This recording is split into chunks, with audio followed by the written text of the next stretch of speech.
Hi, and welcome to Michelle's Life on Repeat. I'm Michelle. I have chronic illness and I try not to let that get me down. Today, when I woke up, I was having a hemiplegic migraine. And I know I've shared with you guys a little bit about what that is like, but from my perspective, I wondered, how does it look? I think I remember how I act while I'm in it, but can I really trust those memories is the whole nother question.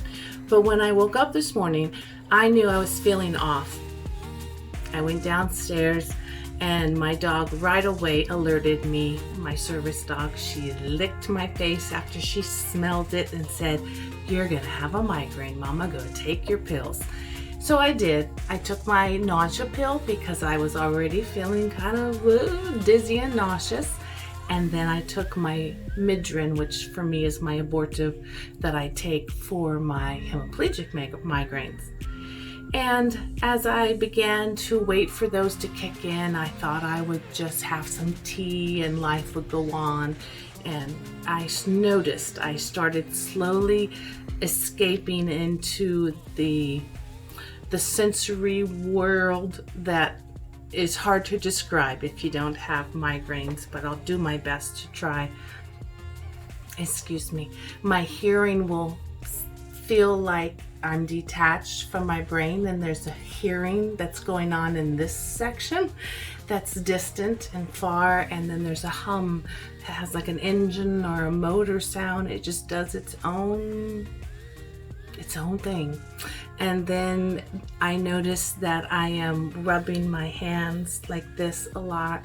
I don't know if I'm trying to feel a sensory, if my brain is trying to get a sensation back to the brain that I am in my body and this is my skin. I really don't know. I find myself doing that a lot. And I will be also rubbing my face while I stand and kind of walk in a circle. I'll pace in a circle.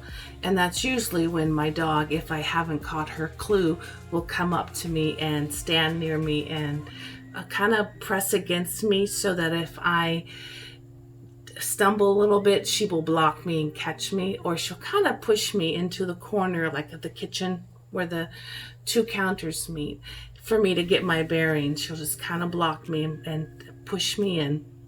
And then I realized I must be having a migraine. So I was at the beginning of stages of seeing that and feeling that and rubbing my face, and I said, I'm going to grab my camera and record it for you guys to see and for me to see. So I did. I filmed it. It was filmed. The portion that I filmed ended up being backwards. I filmed my lovely couch and my wall for about 6 minutes. But you were able to hear my speech in there, and I noticed in my speech that there was long pauses where the brain was trying to keep up with the words that were trying to come out. And some words, the accurate description or the actual word wouldn't come out. So I would drag one sound out, like the S, for a long time until it came out. So those are some things that I noticed. Excuse me. I noticed too also on hemiplegic that my left eye will pull heavily, and it will pull down, and I just look in a picture and I'm off. I'm kind of permanently off now, I think, because I have them so frequently. But I took my medicines. I let my husband know. I was at that point after the tea and the little biscuit this morning, knowing that it wasn't going to improve. So my husband sent me to bed and said, go to sleep. And that will usually get me into deep sleep, which when I wake will have broken the cycle of what was brewing. And it did. So I went to sleep. Of course, I slept till 2 in the afternoon, then woke up feeling much, much better.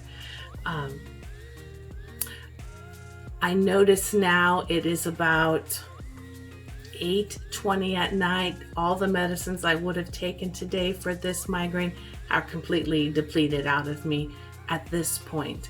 and my left leg is beginning to hurt again. It will feel as if someone is pulling the muscle band or stretching it, and that usually will be a sign to me that my body is trying to go back into another hemiplegic migraine.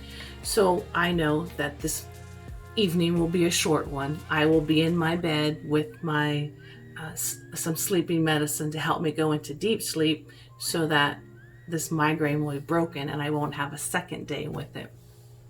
But I just wanted to share that with you, and if I can piece out any bit of it and you think it would be beneficial to hear or see what someone goes through while they're in a migraine, let me know in the comments down below. I'll be glad to try to film it, try to record it, whatever I can do, so you get a bigger picture of understanding. If you're someone who is a caregiver for someone else who has chronic migraines, you're very familiar, and I'd love to hear from your side. What do you see in your child, your spouse, your partner prior to them going into a migraine? The aura phases, and then what happens while they're in it. I came out of it about 5 o'clock this afternoon, and I noticed I was just weeping, very emotional, sentimental and emotional. My husband looked at me and said, "Have you been listening to country music again?" Because it always pulls on my heartstrings. I said, yeah, that's what it is. But we know that my emotions will swing all over the place when I have a hemiplegic migraine. But I don't have one at this moment, so I'm putting this video together for you, and I would love to hear some feedback. I would love to hear what you as a viewer are interested in hearing from me. Is it about my chronic illnesses, about medications, about life in general, about my hobbies that keep me busy and distracted, my orchids, my books, cooking? What is it that makes you want to come back and visit with me? I know when I create these videos, my sole purpose is so that you on the other end of the camera would know that you're not alone on this journey of life with chronic illness. That is my sole reason for doing these videos. I get pleasure out of doing them, and I hope that you get a pleasure or a connectedness with someone else who is having a harder time at life than we would like to have. Well, I bless you all. I say goodnight, and I'll touch base with you soon. Bye-bye.